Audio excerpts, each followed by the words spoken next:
전화 받습니다. 여보세요? 안녕하세요. 네, 안녕하세요. 문현지 멘토입니다. 네, 수고 많으십니다. 네, 어떤 게 궁금하세요? 캐리소프트 9,800원에 15%예요.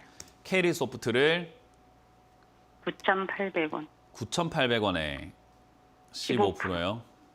네. 어찌해야 할까요? 뭐 일단 뭐 딱히 좋은 종목을 잡아놓은 것 같지는 않죠? 네. 재무제표 한번 보셨어요?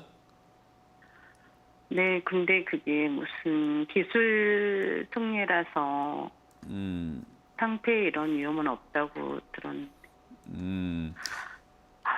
손절을 해야 되나요? 뭐 기술 특례고 상패고 뭐가 내 재무제표 보셨어요? 네. 네, 지금 보여드리는 재무제표가 얘가 지금 매출 현황이랑 뭐 영업이익 현황을 보여주고 있는데요. 딴 거보다 이 네. 영업이익이 지금 어떤가요? 아이고, 이거 줄여들었네. 자, 영업이익이 좀 어떤 것 같으세요? 여기 파랗게 제가 쭉 이렇게 그어놨는데 플러스인 것 같아요? 마이너스인 것 같아요? 너무너무 마이너스요. 네, 돈 못 벌고 있는 회사죠. 오히려 돈 까먹고 있는 회사입니다. 그래서 이런 기업이 뭐 기술 특례니 뭐니 이런 이야기로 뭐 말이 많아요. 그래서 뭐 상패가 안 된다 만다 이야기하는데 돈 못 벌면은 상패 돼야지요. 돈 못 벌면은 그것도 몇 년 동안 계속 못 버는데 우리가 투자할 이유가 뭐가 있습니까? 오히려 투자자들한테 피해를 주는 기업이죠. 왜냐하면 회사가 돈이 떨어지게 되면 유상증자하게 되어 있습니다. 그러면은 투자자들한테 유상증자하게 되어 있는데 주가는 떨어지게 되고요. 회사가 돈을 못 벌게 되면 재무제표가 안 좋게 돼요. 뭐 돈을 어디서 구할 겁니까? 자꾸 돈 까먹는데 사업하면 어때요? 자꾸 내 돈 날아가는 거고 빚내야 되는 거 아닙니까? 일반 가게도 그래요. 일반 식당도 뭐 남는 게 없고 계속 내가 적자만 나오고 있으면 문 닫아야 되는 거잖아요. 그죠?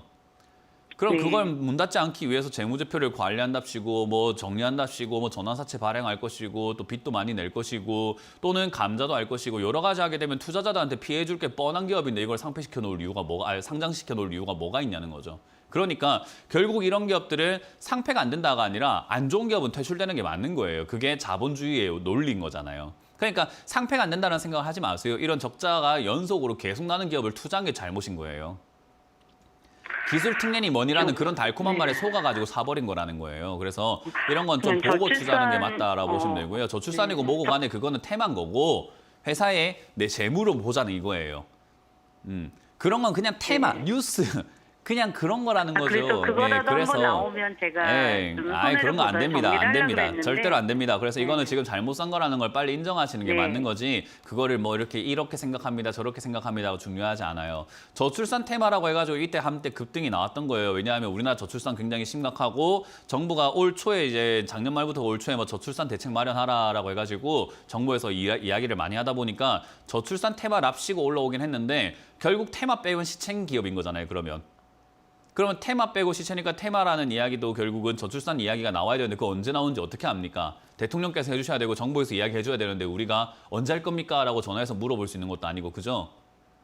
그러니까 이런 게 이제는 기약 없는 기다림을 하게 되는 거예요. 기약 없는 기다림. 그래서 이런 거는 이렇게 매수해버리고 나면요. 방법이 별로 없어요. 지금 이렇게 매수를 해버렸기 때문에 방법이 딱히 없어요. 왜냐하면 손절하기에는 저출산 이야기 나올 것 같고 손절 안 하기에는 이야기 안 나오면 계속 빠지고 그러니까 환장하겠는 거죠.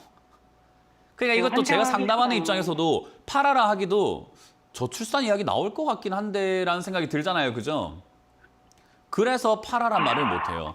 그리고 들고 가기에도 아니 저출산 이야기 안 나오면 이거 진짜 많이 빠질 것 같은데 싶으니까 들고 가기도 애매한 그런 상황을 시청자님이 만들어놨다 이 말이에요. 그거 아시겠어요 이제는? 그래서 네, 지금 어떻게 당장 해야 시청자님이 되겠어요, 해야 되는 방법은? 방법은요. 그냥 가만히 네. 냅두는 수밖에 없어요. 이건 어쩔 수 없어요. 왜냐하면 지금 손절 불가능하지 않습니까? 손실이 27%인데. 그러니까 손실이 너무 크다 보니까 일단 방법이 없고요. 지금은 당장은 들고 가시는 게 맞아요. 왜냐하면 저출산 이야기는 나올 가능성이 높거든요. 네. 근데 언제 나올지는 좀 지켜봐야 돼요.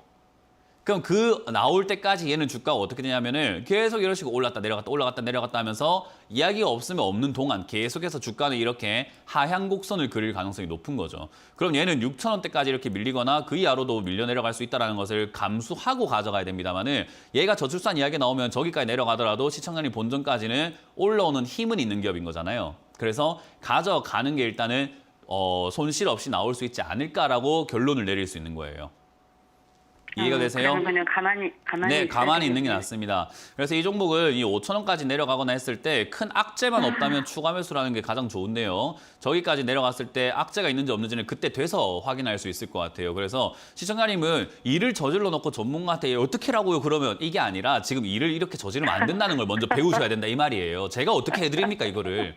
상황을 이렇게 만들어 놓고서는. 아시겠어요?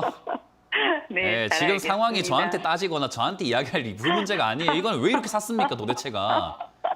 네, 글쎄 그러니까 말이에요. 왜 샀는지 모르겠어요. 그러니까 내가 저도 이게 미쳤나 봐요. 도와주고 싶지만은 안타깝다 이 말이에요. 도와주고 싶지만 이렇게 안 샀으면 도울 게 많은데 이건 참 답답하네요가 된 거예요. 그러니까 저도 답답한 마음에 다음에 이렇게 안 사시도록 자꾸 이렇게 알려드리고 싶은 마음인 거예요. 그래서 이거는 일단 지금 손대지 네. 마시고 가져가시다가 네. 밑으로 내려오면 5,000원까지 내려갔을 때 저출산 테마는 이야기 나올 수 있거든요. 회사는 좋지 않지만 네. 테마로는 급등 나올 수 있기 때문에 그러면 매수가를 좀 낮추는 게 좋아요. 그래서 5,000원까지 내려갔을 때 악재가 없다면 추가 매수해야 되기 때문에 혹여나 6,000원 이하로 슬슬 빠지기 시작하면은 전화를 한번 주세요. 그때 다 같이 한번 보면서 악재가 있나 없나 유무 확인해서 추가 매수 포인트 한번 잡아봅시다. 그거 아니면은 가지고 가더라도 본전까지는 튀어오를 수 있을 거예요.